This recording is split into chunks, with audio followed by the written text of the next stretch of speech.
What's going on? What's happening? How was your day? Thank you so much for stopping by, fellow fans of Clash of Clans. It is your host, Galadon, and today, that's right, Gemfix Farm, Max That Rush. This account, can you believe how far this account has come?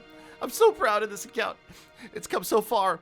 And okay, it's spent a lot of money too, and it's a big but. We're gonna have some fun with this account. We are going to get it maxed out, and I've got a big question for you, an extremely important question for you a little bit later in the episode, so please stick around. I sincerely want your feedback on this, okay? It is critical, and you might be shocked by what the question is. So yes, as you can see, we are cruising closer and closer still to fully maxing out once again this account. You know that it started as an extremely rushed account way back in the days of challenging Chief Pat, RIP Chief Pat's Clash of Clans videos. We'll try to get the boy back. We'll try to get him back into the fold. But in the meantime, we are working on this account. As you can see, the progress base is, well, we just have these walls. There are 26 more walls to go, and then just a few wizard towers. Hey, Galadon, those are archer towers. Archer towers, and we will be maxed out. We will be done again, just in time, of course, for there to be another content update, and we start all over again. Possibly. I'm not leaking anything. I'm just saying it could happen. You never know. All right, so we get into the rating once again, and yes, okay, so my main account, the former Legend League account, has gone through some changes. If you haven't seen that, make sure that you stick around. That is more information to come about what was an account that was always above 5,000, now no longer up there. This account is my highest trophy account right now in Titan League. And so we're seeing these bases that we get to test, we get to sharpen our war skills maybe a little bit. Okay, I'll admit, I say it, I'm a one-trick pony. I do one attack marginally well, and the rest have gone by the wayside. But I blame Clash of Clans for that, okay? You know, they made it too easy to get by on this attack and nothing else. I don't need any other attacks to 3-star most of these farming bases, and to be honest, most war bases as well seem to fall to this attack strategy even when mistakes are made, and you can count on that in just about every Galadon raid. Okay, so yeah, we're gonna roll in here. We kind of YOLO the beginning of it, wait for the Archer Queen to decide. She did manage to get all the way into the Town Hall, which even surprised me, to get through 2 layers of walls with wall breakers. Was not expecting that. Kind of a pleasant surprise, and in go all of the Hog Riders and the Miners, and they're just gonna kind of get funneled a little bit by the siege barracks on the outside. Now, obviously, again, and I've talked about this in recent episodes, that siege barracks should have had Hog Riders in it. As you can see, that the Yetis are nearly wasted at this point, kind of rolling around the outside. The Hog Riders would have joined the remaining Hog Riders in the core, and then we would have 3-starred this base even more quickly, I guess. I don't know. But yeah, so these are the farming attacks that I'm doing right now. Perhaps I could change it up.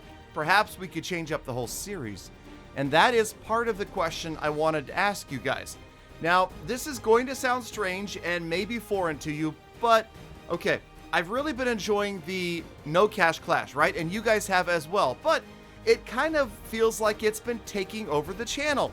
Like we're seeing so much no cash clash that there's not as much content about other subject matter. So why not kind of spread things out a little bit more once again and diversify?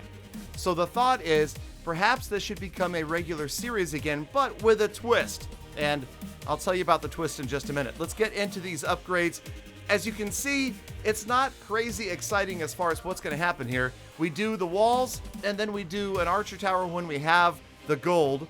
And let's see here. Wait a minute. Okay. Speaking of the gold, we've got a Rune of Elixir. Yeah, Rune of Elixir that was still in the magic item storage. So we're going to pop a couple of walls with that. And now we're down to 22 walls left until they're completely maxed out.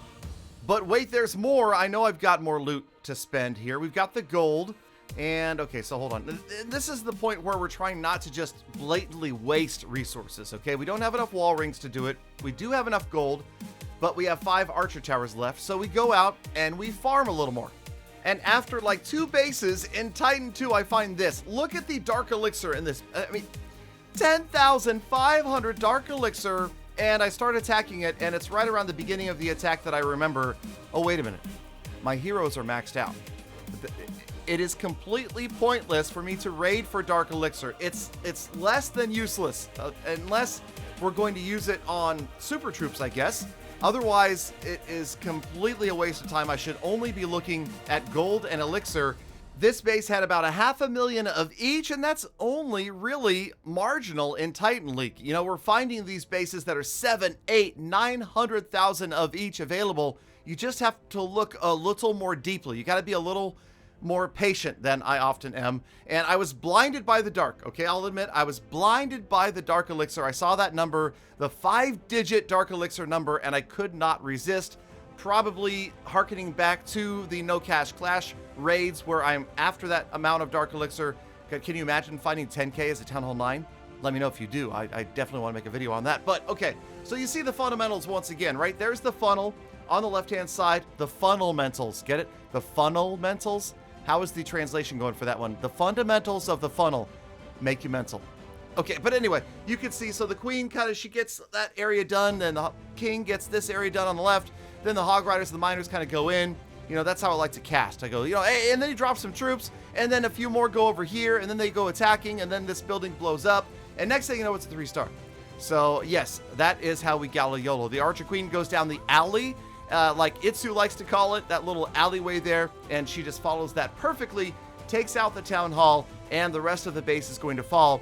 And you'll notice these little dead spots, the dead zones, the little empty alleyways, and where the walls are that are created by this defender, they actually serve perfectly as funneling areas for my troops. So be careful when you're designing bases that you don't accidentally give your attacker a huge advantage like that, because that is the ideal way to take out bases like this, is to keep those miners, hog riders, and again, yes, there's Yetis that came out of the stinkety stink siege barracks, but you know, there's a purpose behind that. Okay, I dropped those in there just in case we need to go Yeti bomb. If we have to drop the blimp and the Yetis and the Valkyrie and the Barb with a rage spell into the core of one of those stupid ring bases that we hate so much, then we're ready for that, and we're not going to get left holding a 1-star. Although again, this is of course farming, not Legend League, not CWL Clan War, so we don't care as much about the town hall, and we also don't scream and cry quite as much when we end up with really high 90s% raids and don't quite pick up the 3 stars. As you'll notice, we only left about 50,000 in loot behind, picking up another big take, over 1 million, and 10,429 Dark Elixir. That is crazy, but you know, it is possible to get more, and we'll talk about that in a future episode as well. Okay, back home in the meantime, you'll notice we do have a Rune of Gold. Gonna pop that. We had the gold down to like 600k, so we didn't waste too much. That leaves us with only 4 wizard towers. Why do I keep calling those wizard towers? Those are 4 archer towers to go. 4 archer towers and 18 walls, and we will be complete. 2 free builders, and it also feels weird to have builders free. You know, it just feels wrong playing the Town Hall 9 so much that here we are with builders that just go to sleep at night and sleep all night long. That's just not acceptable. Okay, so let me go ahead and ask you guys the question that I need to pose to you, the audience. And this is the important question, and it is, for the remainder of this series, what do you guys think about me going free to play?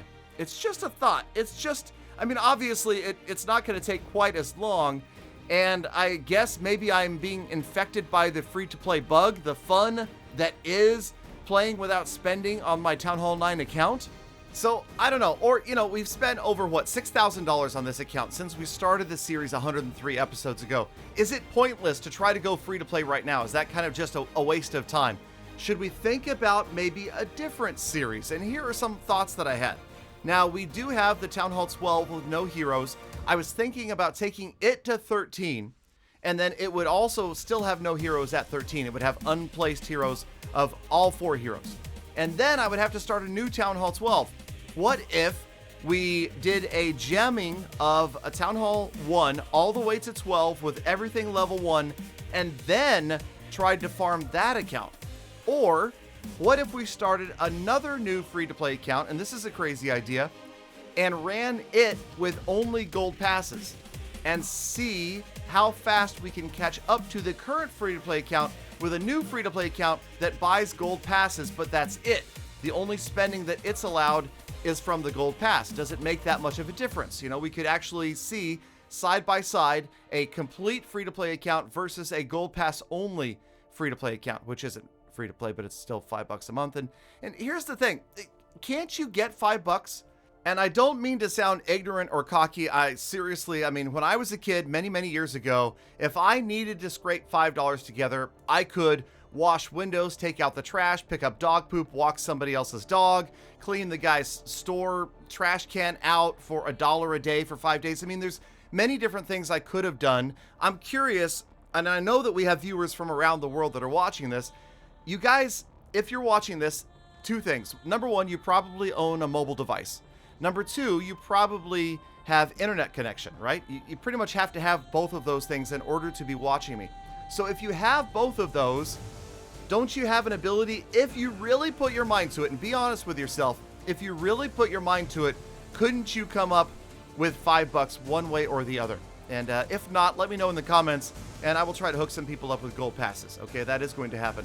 But right here, you can see, and this is going to be a momentous occasion. This is a crazy moment in the Gem Farm Fix Max That Rush series. It is me not buying packages. That's right.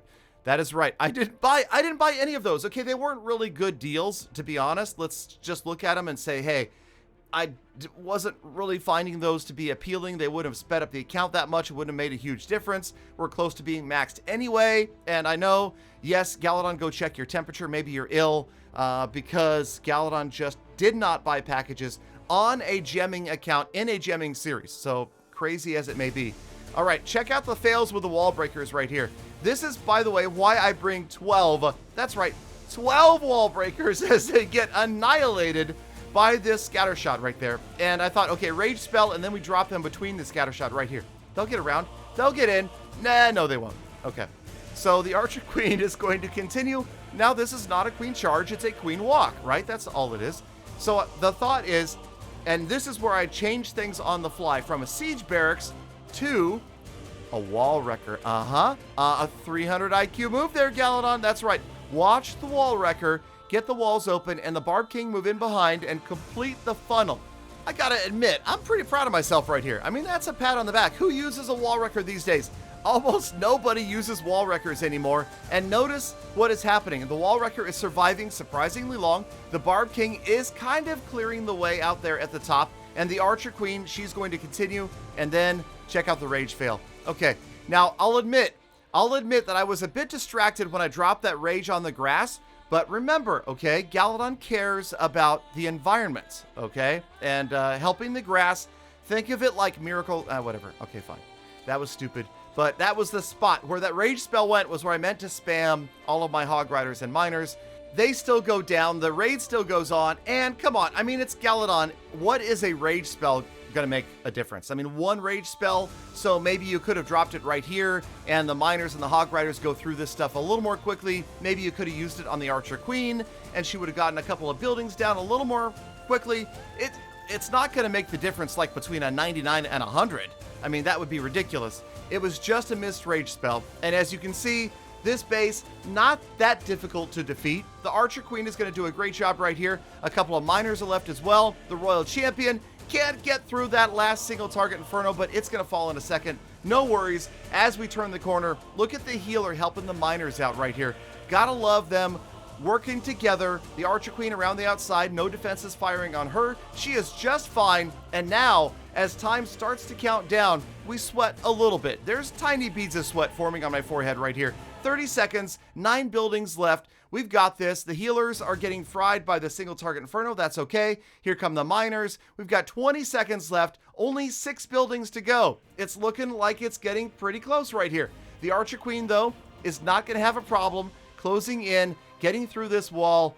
Okay, the miners are not going to have a problem getting in after that single target Inferno. Look, it's almost down right here. Here they come, the healers. As time runs out, the miners get the job done, and it's a...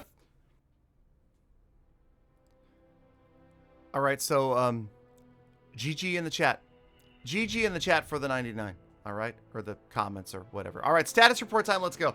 Okay, so total amount spent. Let's please forget about that. Wipe it from our collective memories. $0. That's right, no packages. But here's the thing.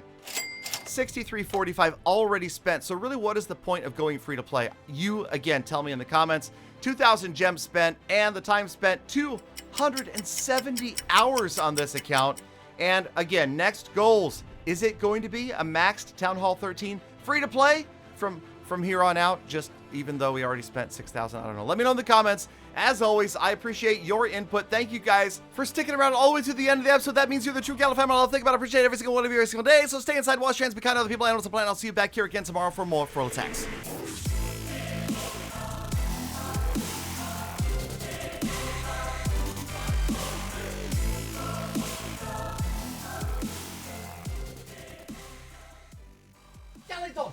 Galadon, not a GG in the chat.